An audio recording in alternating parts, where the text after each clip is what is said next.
Hola, ¿qué tal? Mi nombre es Gerardo Berrones, soy el pastor de Iglesia Identidad y te doy la más cordial bienvenida a nuestros recursos multimedia.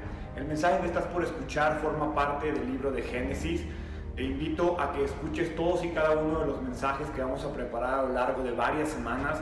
Vamos a estudiar acerca de la caída, el pecado, la creación, los patriarcas, Jacobo, Egipto, todos esos temas y preguntas que tenemos tantas veces acerca de este libro tan enigmático y tan interesante.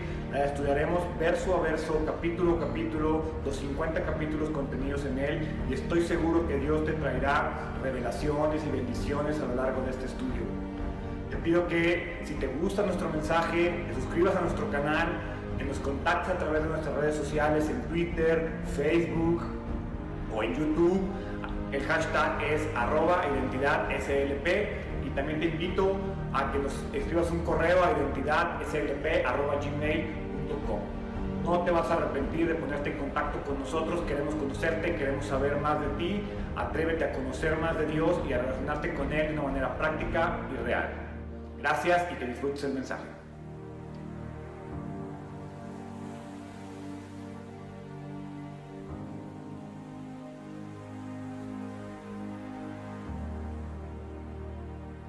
Génesis capítulo 7. Y el mensaje del día de hoy se llama Refugio Divino. El acontecimiento del diluvio es de suma importancia para el cristianismo en general, y es de suma importancia porque hay mucho paralelismo entre el tema del diluvio y lo que va a ocurrir en la segunda venida de nuestro Señor Jesucristo. El diluvio es un hecho histórico, y este hecho histórico del diluvio destroza y rompe por completo toda la filosofía que existe acerca del uniformismo. Yo sé que todos aquí saben qué es el uniformismo, pero hay gente que nos ve por internet que no sabe, entonces les voy a explicar qué es el uniformismo. El uniformismo es esa premisa científica y filosófica que existe para poder evaluar la historia de la Tierra. ¿Qué quiere decir? El uniformismo lo que dice es que el presente y la forma en que las cosas se comportan en el presente es la misma en la que siempre se han comportado. O sea, por ejemplo, hoy en día yo me encuentro un objeto viejo enterrado, un arqueólogo lo encuentra y calculan su edad en base a una teoría uniformista. Si yo dejara un pedazo de plástico en el piso y lo estudio y veo cómo se deforma a lo largo de 100 años, si me encuentro un pedazo de plástico en el piso y lo estudio, puedo calcular cuándo lo tiraron. ¿Por qué? Porque asumo que el universo se ha comportado uniformemente desde la creación hasta nuestra época. Por eso es que muchos científicos rechazan el tema del diluvio, porque el uniformismo va en contra del catastrofismo. ¿Y qué es el catastrofismo? El catastrofismo es que hubo un evento que provocó, uno o muchos eventos que provocaron que el mundo se comportara de una manera diferente por ciertos periodos de tiempo. ¿Sí me explico? Entonces, por eso, si tú vas a un libro de texto, busca un libro de texto o una enciclopedia de los años 80 y te van a decir que la edad de la Tierra es una muy diferente a la que un libro de ciencia de este año, algún artículo que encuentres publicado de este año acerca de la edad de la Tierra, es totalmente diferente. Cada vez le van agregando más años. ¿Por qué? Porque se dan cuenta, encuentran algo nuevo y dicen, chin, esto que encontramos no macha con el teorema que teníamos, por lo tanto, súmale años al origen del universo. Vámonos más para atrás. El universo tiene más de miles de años atrás, ¿sí? ¿Por qué? Porque esto que encontré en el presente no cuadra con lo que he venido encontrando en el pasado. ¿Sí me explico? De ahí viene. Entonces, el diluvio lo que dice es que por el diluvio y por el evento del diluvio y por las cosas geológicas que ocurrieron en el diluvio, muchas de las cosas que hoy vemos en nuestra tierra son explicadas. Pero el diluvio, por ejemplo, el tema de la erosión. La erosión en un monte es un tema de uniformista. Se cree que los montes se erosionan de la misma manera y que se han erosionado de la misma manera por mucho tiempo. El catastrofismo te dice sí, pero pudo haber un evento que erosionara y que provocara un crecimiento de los montes de una manera anormal y diferente. A eso se refiere. Entonces el tema del diluvio destroza por completo la teoría uniformista. Esta que dice que el presente es la clave del pasado. Y no, el pasado es la clave del presente. El uniformismo se opone a esa teoría de que, como les digo, un evento crea y provoca todas las cosas que vemos hoy en día. Niega que haya habido un diluvio universal. Si todo se ha comportado de la misma manera, no puedes justificar que haya existido un diluvio universal. Esta negación del uniformismo, del catastrofismo, tiene que ver con razonamientos científicos que rechazan que el diluvio fue un evento histórico. La semana pasada platicaba con alguien que me decía, es que el tema de Génesis, es que no, yo no creo que lo de los 7 días y que el mundo haya sido creado en tanto tiempo y que el diluvio, que los años del Señor son como 1000 años, los días del Señor son como 1000 años. Entonces yo decía, ok, va. Si tú y yo decidimos no creer en el diluvio, decidimos no creer en la creación como tal, como está escrita en la Biblia, entonces ¿a partir de qué punto comienzo a creer en la Biblia? No, a partir de Génesis 7, ahí ya, a partir de ahí ahora sí ya nos vamos cronológicamente. ¿Por qué? ¿Por qué no antes? ¿Por qué no después? Esa es la peligrosidad de decir, no, es que Génesis 1 no puede ser. Entonces voy a borrar Génesis 1 de mi Biblia y yo creo en la Biblia a partir de Génesis 3. No funciona así, porque entonces no tendríamos una congruencia. Lo interesante es que todo este ataque al diluvio con teorías científicas fue algo que fue profetizado muchísimo antes de que la ciencia existiera como existe. Cuando Pedro escribió sus cartas, no había la ciencia como la conocemos hoy. En aquella época, en los primeros años después de Cristo, pues la ciencia, la iglesia dictaba la ciencia. ¿Sí? Muchas de las cosas se decían porque así estaban, ¿no? Así decían que habían sido siempre.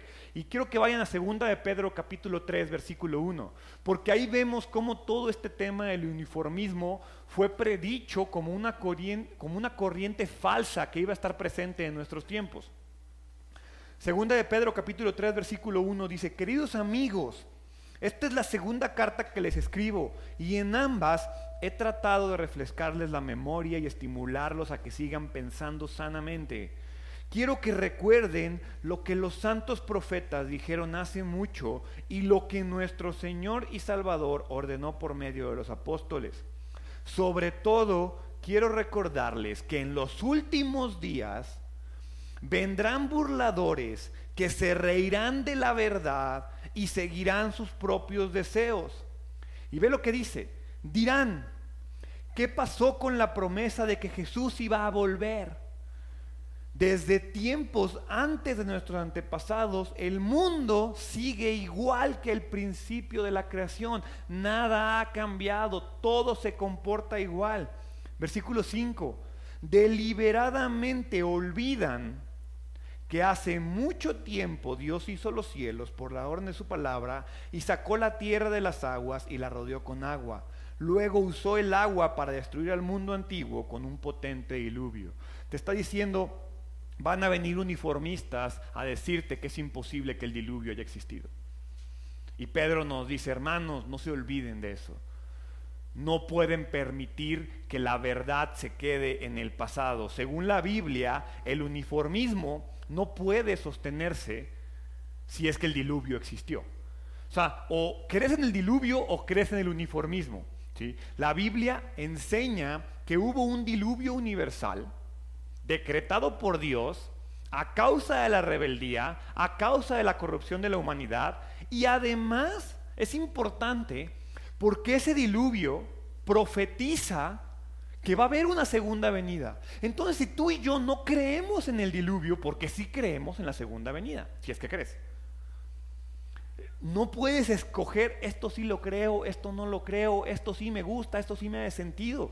¿Sí? Y ayer platicaba con una persona y le decía, mira, la verdad no entiendo. Me hacía una pregunta y decía, la verdad no entiendo. Y llevábamos un buen rato platicando y le dije, son de esas cosas que decido creer.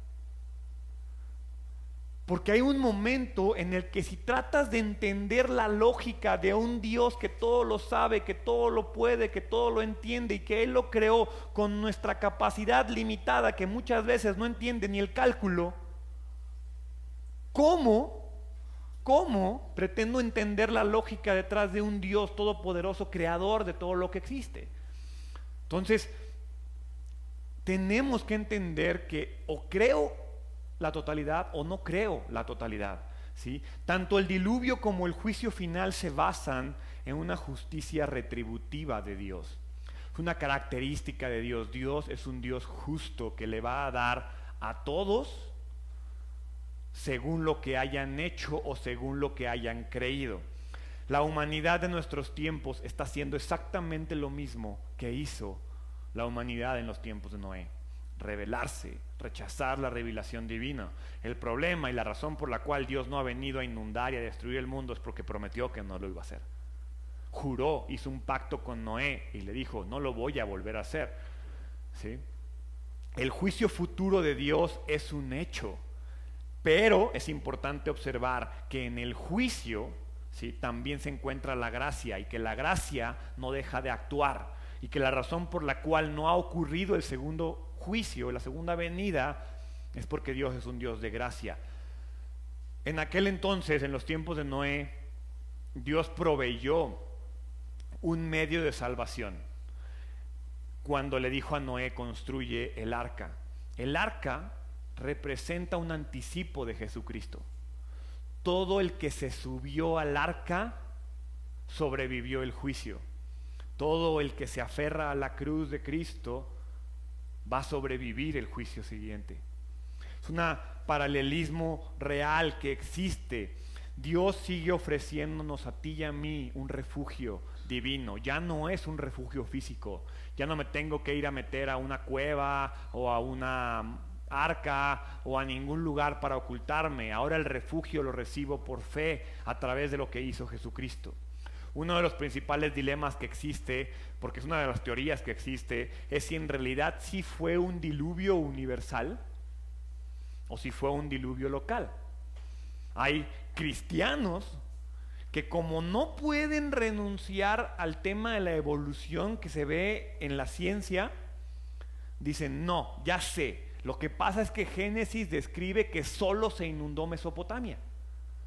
Entonces para ellos fue un diluvio, pero la verdad es que había dinosaurios y muchas cosas por el otro lado de la tierra.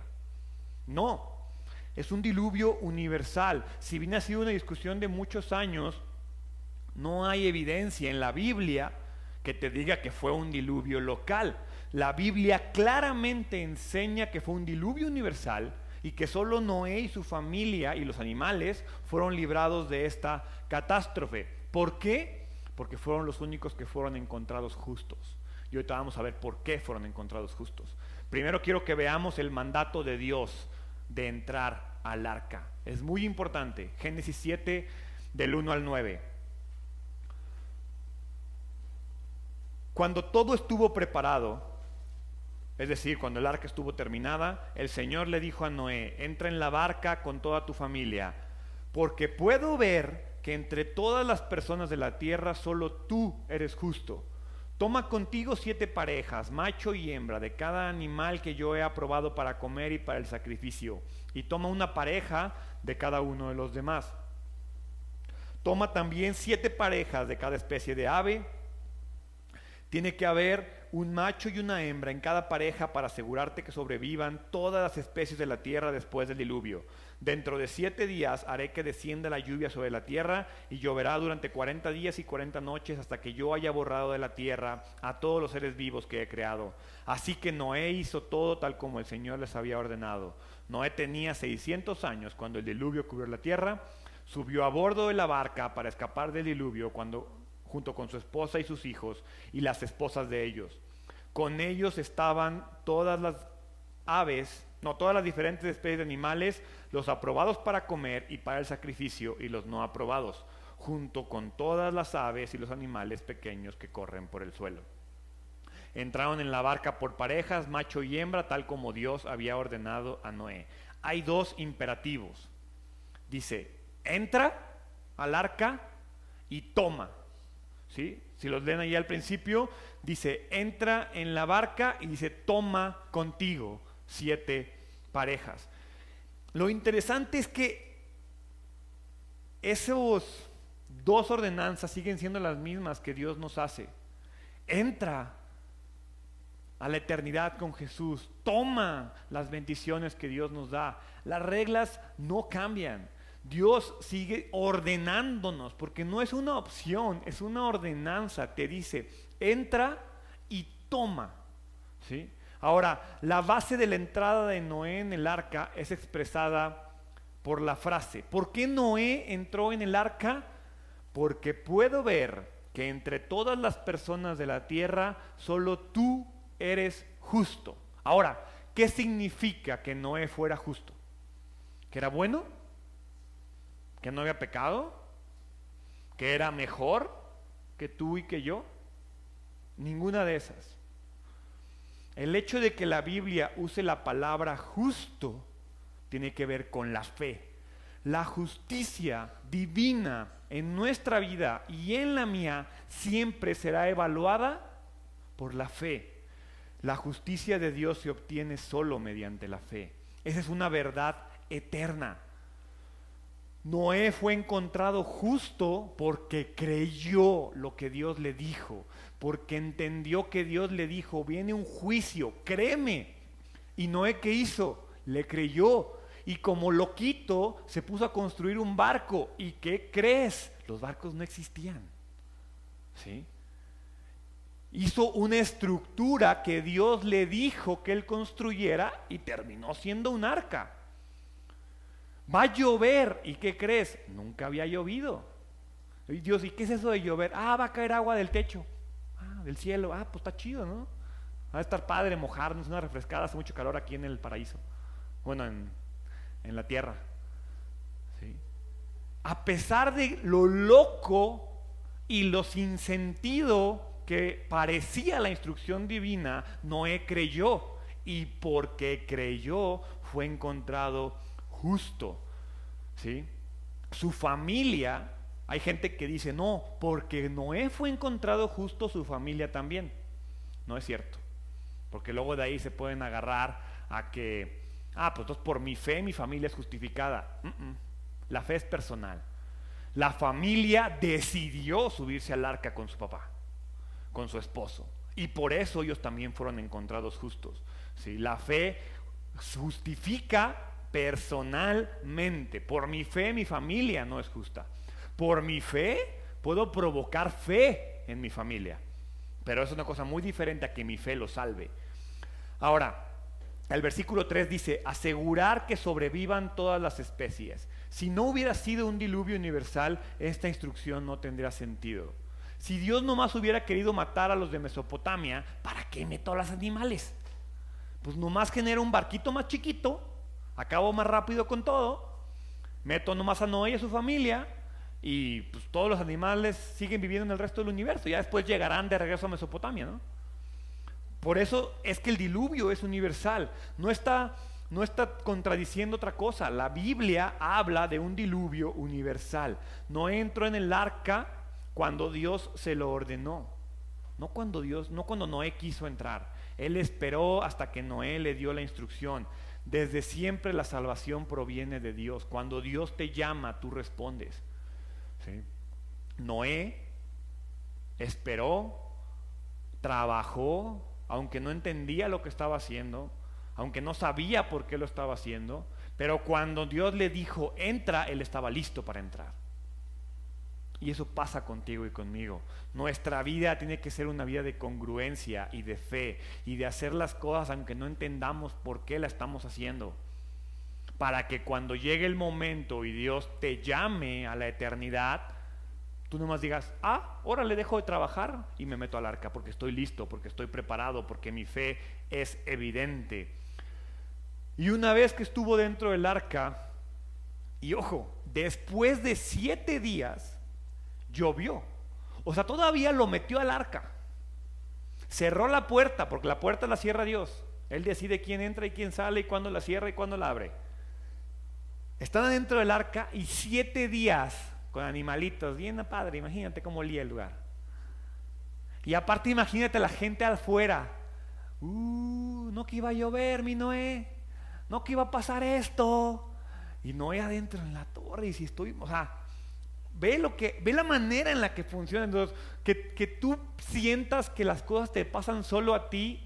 No te pasan solo a ti, a Noé le pasaron. Y a veces Dios te dice, haz esto, y lo haces, ¿y qué pasa? Nada. Porque Dios está esperando a ver si eres fiel. Si nada más dices creer o en verdad decides creer, ¿sí? Ahora, después de los 7 días ya comenzó a llover. Y llovió durante 40 días y 40 noches. Hoy en día sería imposible que lloviera durante tanto tiempo. El estado físico de la tierra antes del diluvio era diferente a la tierra actual. El diluvio produjo cambios sustanciales en la topografía del planeta. Cambió totalmente. Recuerden que en aquella época decía que el Dios separó las aguas de la tierra, las separa, ¿sí? Pero ¿qué hizo? Había una especie de manto acuoso en el cielo y aparte había agua en la tierra. Entonces era una topografía totalmente diferente. Por eso la gente vivía más años, porque estaban mejor protegidos, ¿sí? Porque la tierra era perfecta. Y en el versículo 5 dice lo que para mí es la clave de todo esto. Dice, Noé hizo todo tal como el Señor le había ordenado. Es decir, fe en acción, fe congruente. Noé no hizo lo que quiso, Noé no hizo lo que a él le parecía correcto, sino que de una manera objetiva y humilde hizo la voluntad de Dios. Él quería agradar a Dios, él quería obedecer a Dios. Sabía que no iba a ser fácil, pero aún así lo hizo. Y al hacerlo, Dios fue glorificado. Cuando tú y yo somos congruentes y obedecemos la voluntad de Dios, estamos glorificando a Dios. Durante más de un siglo recibió burlas. Tú y yo nos agüitamos por un comentario en Twitter de 140 caracteres. Bueno, 280 creo que ya le subieron. Noé durante más de un siglo permaneció firme en su fe, actuando conforme a su fe, a pesar de las burlas de sus contemporáneos. Ahora, ¿por qué 100 años? ¿Por qué esperó tanto? Dios fue paciente hasta el límite, pero los antediluvianos no quisieron creer y por eso se perdieron para siempre. O sea, les dio 100 años más a esa generación para ver si uno más decía, oye Noé, ¿te ayudo? Creo lo que tú estás haciendo.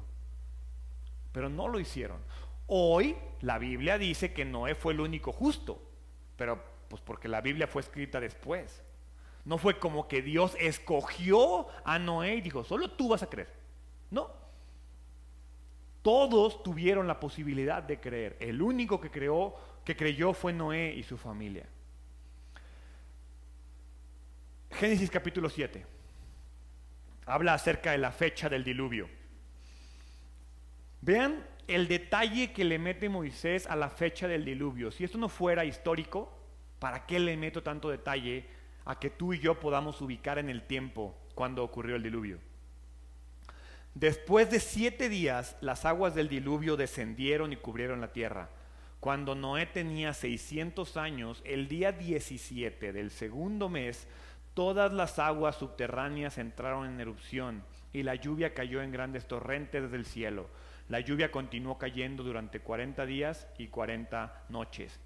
7 días pasaron desde que Noé entró al arca hasta que comenzó el diluvio, ¿sí? Es decir, el diluvio ocurrió 1655 años. Para ser exactos, vamos a llamarles el 17 del segundo mes del año 1655 después de la creación del mundo, ocurrió el diluvio. Hay fechas precisas.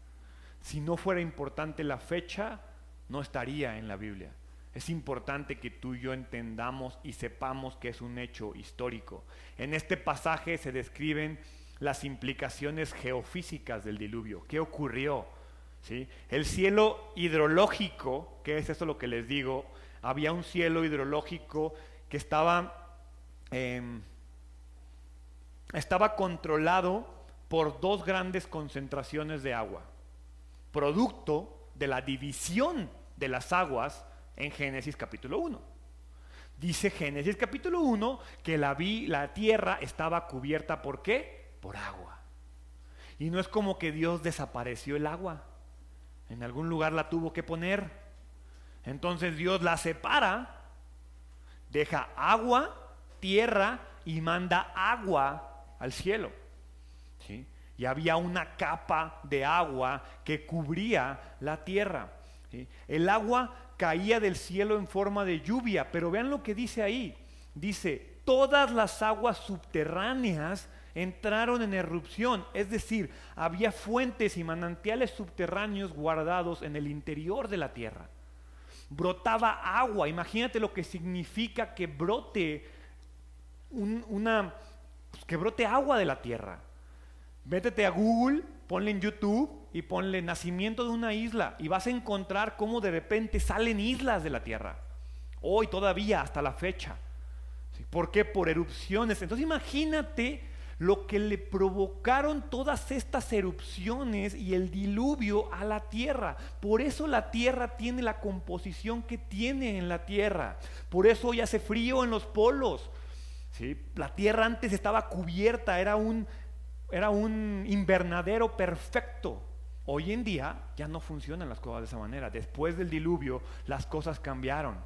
¿Sí? En un momento la tierra volvió a estar cubierta por agua como estuvo en el tercer día de la creación. ¿Sí fue el tercero? No me acuerdo, pero por ahí. ¿Sí? ¿Por qué? Porque toda el agua que Dios separó, Dios permitió que se juntara otra vez. ¿Sí? Y Dios permitió que la tierra en su totalidad estuviera cubierta por agua. Y hay veces que tú y yo vemos detalles en la Biblia que muchas veces no entendemos. Dice que la Biblia que el agua cubrió aproximadamente 7,5 metros el pico de la torre, de la montaña más alta. Y digo, ¿por qué? ¿Por qué 7,5 metros? ¿Por qué se les ocurre que 7,5 metros es importante? ¿Saben cuánto medía la barca? La barca medía 30 metros.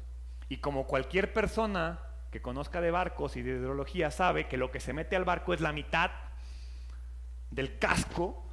¿Cuál es la mitad? 7 metros. Si hubiera sido menos de 7 metros la cobertura, el barquito hubiera chocado con una montaña. ¿Y se acuerdan del Titanic? ¿Sí? Noé así en la puerta. Me voy a caer. Así hubiera pasado. Todo estaba planeado. La tierra se inundó lo que tenía que inundarse para que el arca permaneciera a salvo. Eso es importante. ¿Sí? Versículo 13. Noé y su familia en el arca. Ese mismo día Noé había entrado en la barca con su esposa y sus hijos, Sem, Cam y Jafet, y las esposas de ellos. Con ellos en la barca había parejas de cada especie animal, domésticos y salvajes, grandes y pequeños, junto con aves de cada especie. De 2 en 2 entraron en la barca en representación de todo ser vivo que respira. Entraron un macho y una hembra de cada especie, tal como Dios había ordenado a Noé.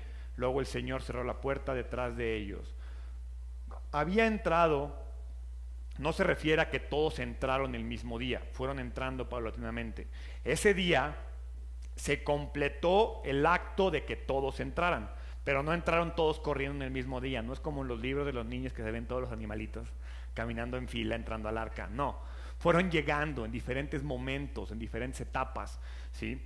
Todos los animales fueron a Noé. Noé no les habló, no se convirtió en un domador de animales y los trajo, no. Noé los llevó. Dios dirigió a los animales a que entraran al arca. Y una vez dentro, Él también cerró la puerta. Ese acto de abrir y cerrar la puerta señala el hecho de que Noé y su familia fueron salvados por gracia de Dios. Porque Dios dijo, se cierra la puerta, si no, no se puede cerrar la puerta. Ese acto de Dios separó a Noé y a su familia del mundo que estaba a punto de perecer. Ese acto de Dios separó a los que fueron encontrados justos de los que fueron rechazados por su falta de fe. Vemos la provisión del Señor porque como creyentes aquí encontramos la seguridad de nuestra salvación. Así como el arca salvó a Noé, ahora Cristo es el medio por el cual por el cual Dios nos quiere salvar a nosotros.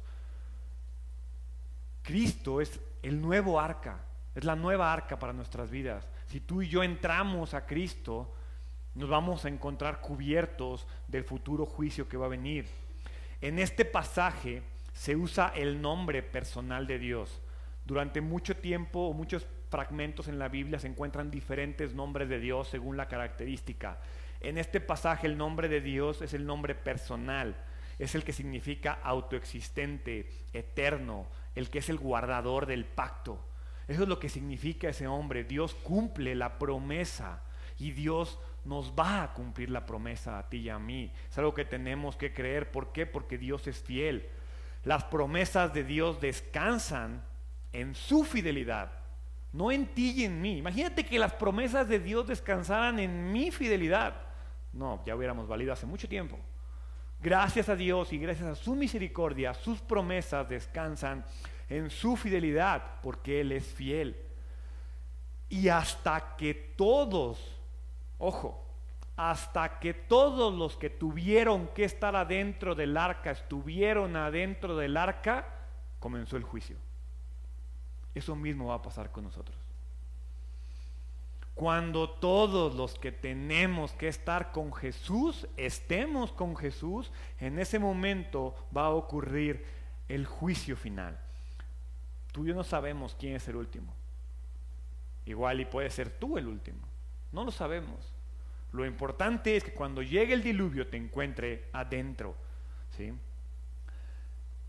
El juicio comienza. Las aguas ejecutaron el juicio para los que se encontraban fuera del arca. Las aguas que ejecutaron el juicio fueron las mismas que mantuvieron a flote el arca. Eso para mí es impresionante.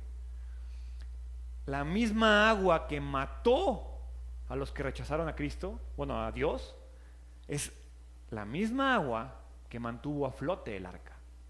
Y Dios la mantuvo a flote porque no creas que Noé iba así en la cabina con un timón, así.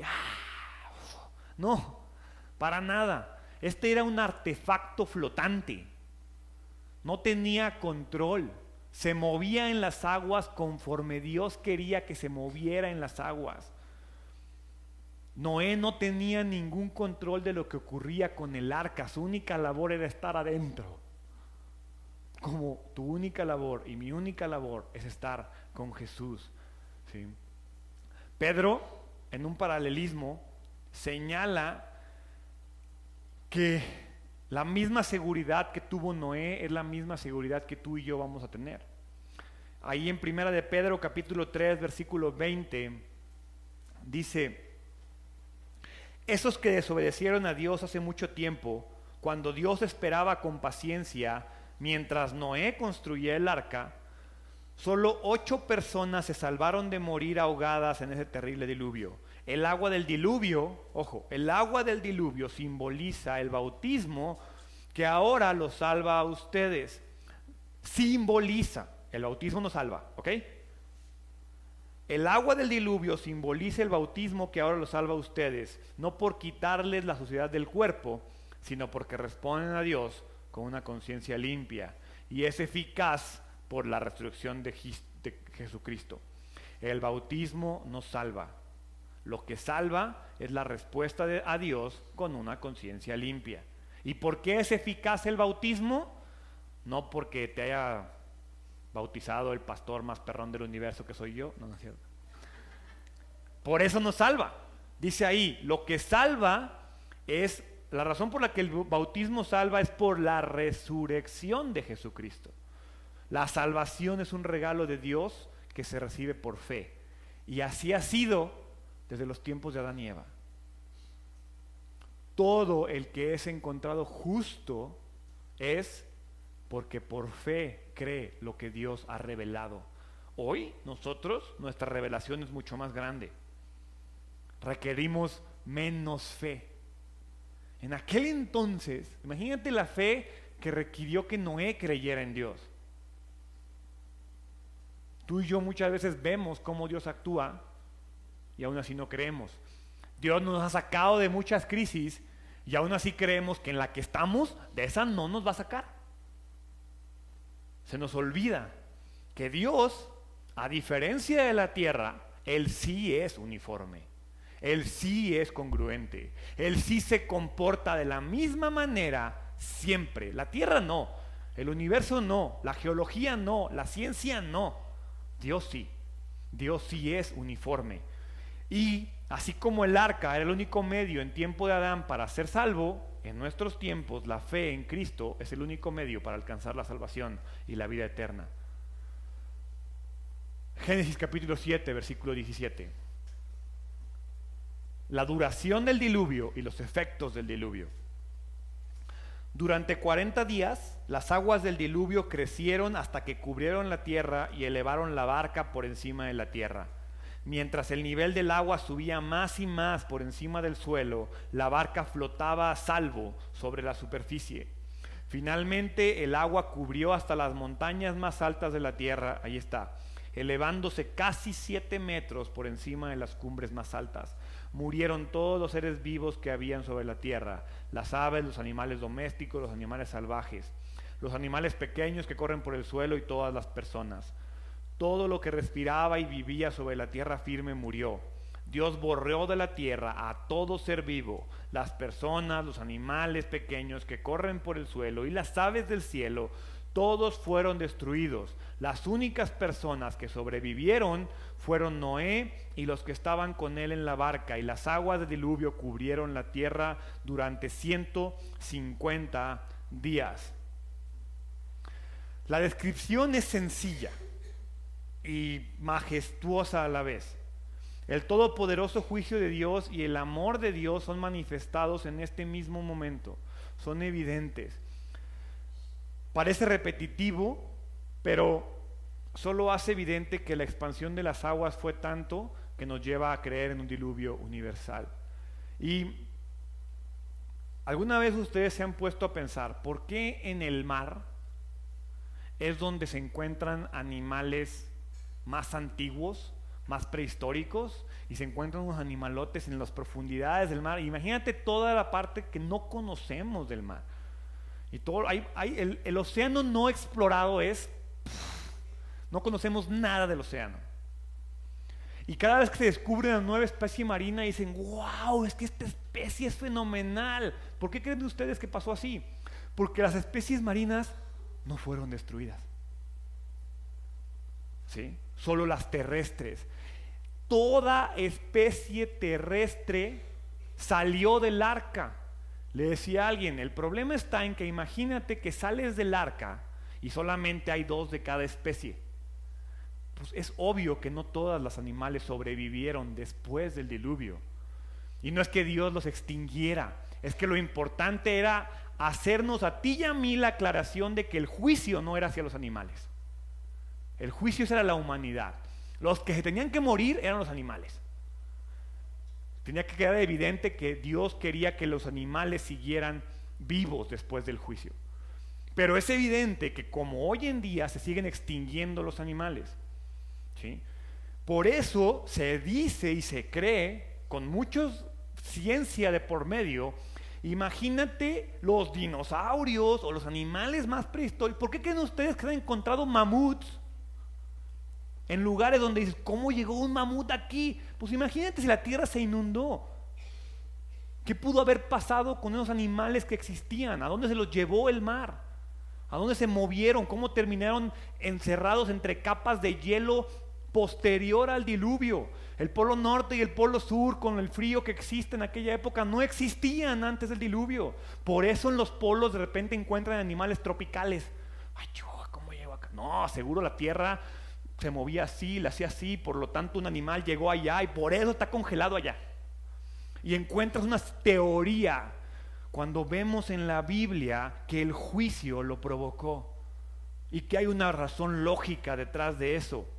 Ahora, en este pasaje, en Génesis 17 al 24, vemos el cumplimiento de la primer promesa de Dios.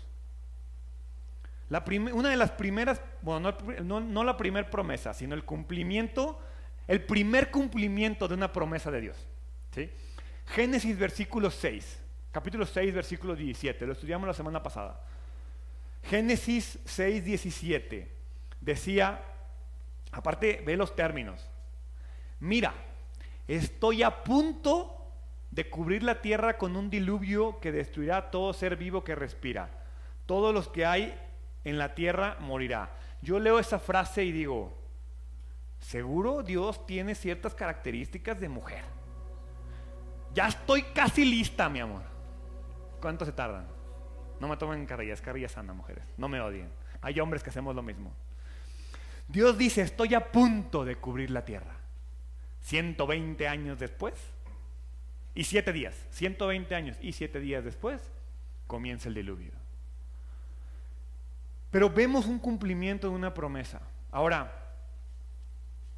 en un lenguaje muy solemne, se describe la destrucción de la vida, ¿sí? Y se enfatiza que solo Noé y su familia iban a ser salvos. El juicio fue ejecutado y ahora hay un nuevo comienzo que espera a Noé y a su pequeña familia. Dios iba a continuar con su plan original. Dios no modificó el plan. El plan simplemente continúa. Y ese plan implica el establecimiento del reino mesiánico en la segunda venida de Jesús.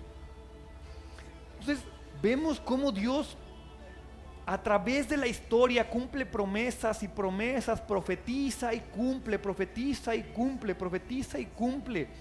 Y ahí vas viendo cómo se van cumpliendo las cosas de Dios. Pero lo verdaderamente importante es que tú y yo entendamos que la promesa más importante es el establecimiento del reino eterno de nuestro Señor Jesucristo. Y que en esa segunda venida nos tiene que encontrar a ti y a mí dentro del arca que se llama Jesús. Génesis 7 registra el cumplimiento del decreto divino de que Dios va a juzgar la maldad de los seres humanos mediante un diluvio universal. Eso es lo que dice Génesis 7 en pocas palabras. El juicio divino por la maldad del hombre. Pero Génesis 7 ya ocurrió. Y entender cómo ocurrió o desvivirme de si el dinosaurio existió o no existió, cómo se murió y por qué hay fósiles, no es lo importante. No perdamos nuestro tiempo. Ayer alguien me decía, ¿qué preguntas le harías a Dios cuando estés con Él? Y yo le decía, esta es una de esas. ¿Por qué no fuiste un poquito más explícito en esto? Para como pastor poderle explicar a los que tienen dudas. ¿Por qué? ¿Y sabes por qué? Porque no es importante, no es relevante que tú y yo entendamos qué pasó con los tiranosaurios Rex. Eso no es importante. Lo que es importante y relevante para mí y para mi familia, ¿sí?, es que Dios construyó un arca, que Dios salvó a la humanidad, que Dios salvó al que encontró justo, y que es en ese evento que yo puedo poner mi esperanza de que en el segundo juicio Dios me encuentre justo a mí también. Yo tengo que trabajar con fe, no 120 años como lo hizo Noé. ¿Cuánto me quedará de vida? ¿40 años si bien me va? ¿50? Tengo que trabajar y demostrar mi fe, mi congruencia. Dios no me está pidiendo construir un arca. El arca ya está hecha, el refugio ya está hecho. Ya nada más me tengo que meter y esperar a que cierre la puerta mi Dios. Eso es lo que yo tengo que hacer.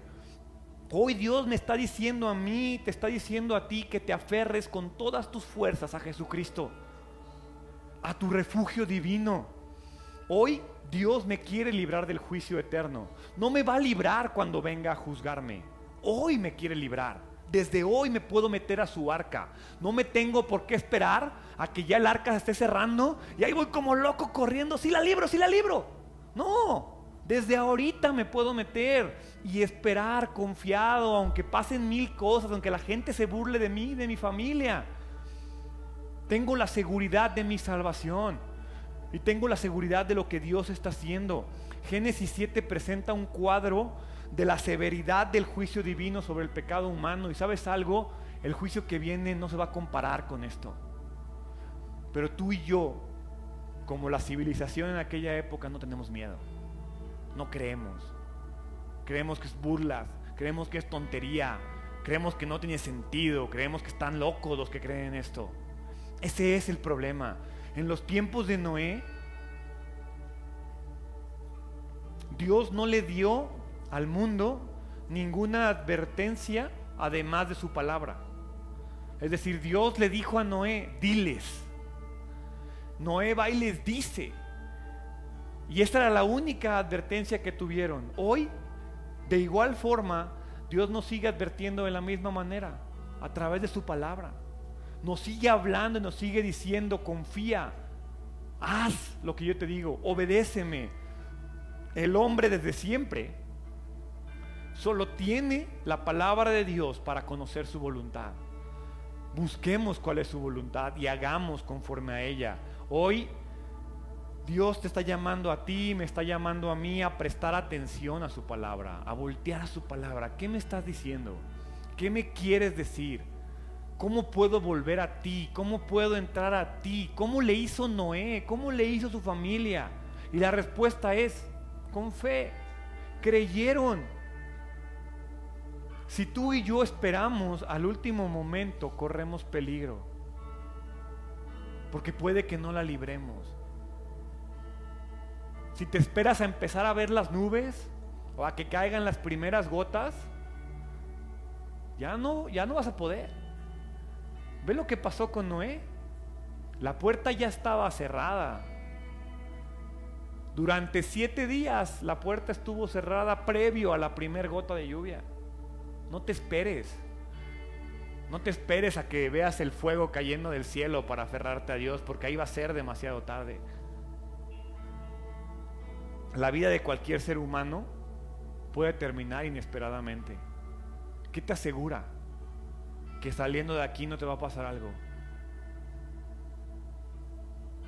¿Qué te asegura que no hay una enfermedad dentro de ti que no conoces? La vida puede terminar así. La puerta se puede cerrar así. Y no tienes posibilidades de cambiarlo. Hay una eternidad más allá. Y Dios quiere que estemos con ellos.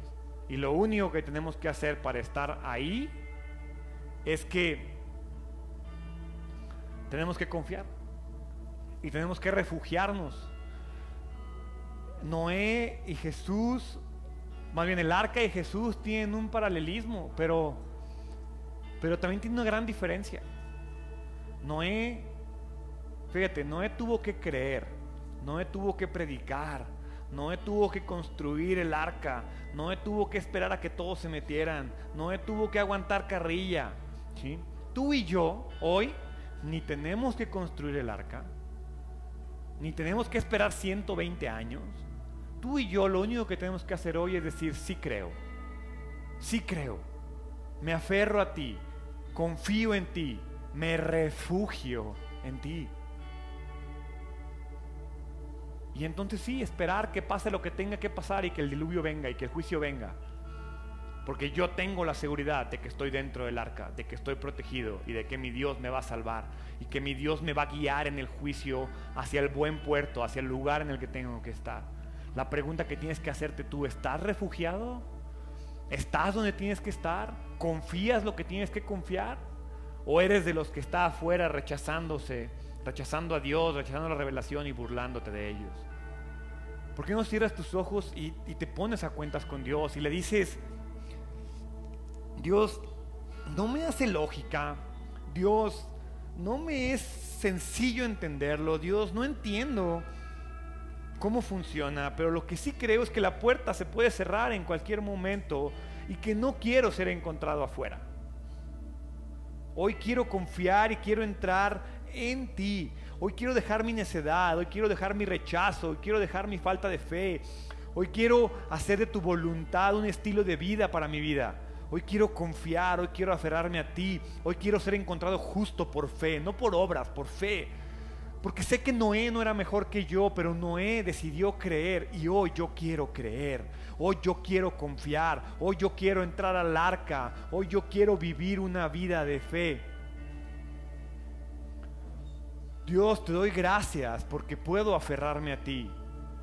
Dios, te doy gracias porque la obra de salvación ya está completa. Y lo único que tengo que hacer yo es aferrarme a ella. El arca está lista. Déjame entrar. Quiero entrar. Quiero confiar. Dios, gracias. Gracias porque nos permites aferrarnos a tu palabra, aferrarnos a la fe, confiar en tu misericordia. Gracias por tu paciencia. Gracias porque has retrasado el juicio miles de años para que yo tenga la oportunidad de dejar mi necedad de lado y aferrarme a ti. Hoy te entrego mi vida, te entrego mis pecados y decido confiar en un nuevo comienzo. En el nombre de Jesús, amén.